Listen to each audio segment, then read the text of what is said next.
You know, first of all, I think it's a very serious matter for us for a number of reasons. 25% plus an unspecified penalty for our buying oil and gas from Russia. It could take it up to 35, 45, we don't know how much. There's even talk of a 100% penalty which will destroy our trade with America. It may be just a bargaining tactic. As you know, the trade negotiations are still going on. And therefore, there is a possibility that in the course of negotiations, this may come down. If it doesn't, it will certainly damage our exports, because America is a very big market for us, where I think our exports alone are $87–90 billion. So if that is a dramatic drop, that will hurt us. Some estimates are already coming that we might end up losing 0.5% of GDP if we don't have the American market. On the other hand, if their demands are completely unreasonable, our negotiators have every right to resist.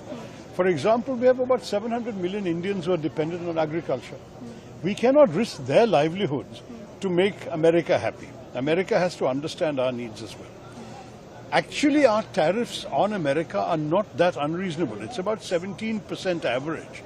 And American goods are not priced that competitively that they can sell so much in the Indian market. If Mr. Trump thinks, oh, bade market hai, we can sell a lot of items, then they have to look at their own prices. Are they competitive? Most of the things they want to sell us as manufactured goods are cheaper from other suppliers. Everyone will buy what they can afford to buy. So this also the Americans have to realize. I do believe the American stand has not been totally reasonable. And I believe our stand, we can possibly show some flexibility, but there is a limit to how much flexibility we can show. Everything depends on the ongoing negotiations. I wish our negotiators good luck and good courage, because we can't afford to buckle under. We have to keep our national interests as number one in our minds. Sir, also we talk about Trump's recent fresh tweet in the morning where he said that the Russia and India economy is so weak, targeting India. How do you see that coming up? I mean, the honest truth is that the Russian economy is half the size of our economy. So you can't rely on, and Russia has become increasingly dependent on China as well. So we have to bear all this in mind. Look, it's a very complex scenario. We can't just talk in 5 minutes about it. But what we have to understand is, yes, we have a strategic partnership with the United States, which is of some value to our country.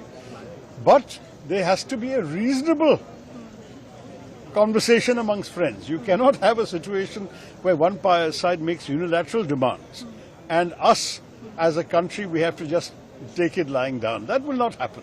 India is a proud and self-respecting independent nation. We have our interests, we have our red lines, and on that basis, there will be some things we can discuss, some things we will not be able to, just as they also have their own red lines. So I think there has to be some give and take. Let's wait as the negotiations progress. We can analyze all the implications, but this is not the final answer. There has got to be some more negotiating to be done. Sir, Pakistan trade deal with Pakistan, sir, trade deal with Pakistan, how do you see that? I think that they may have some illusions about finding oil in Pakistan. I wish them luck. You remember that we were all one country at one time. I have not seen any reports that there was a great deal of oil to be found in what is today Pakistan. But if the Americans want to look, let them look. I mean, we looked, as you know, we found some oil in Bombay High, we found some oil in Assam. But we are importing 86% of our oil and gas needs. So I don't know how much they're going to find. But I mean, look, as far as I'm concerned, let them do what they like with other countries. The only issue that matters to me is what they do with our country. How do you see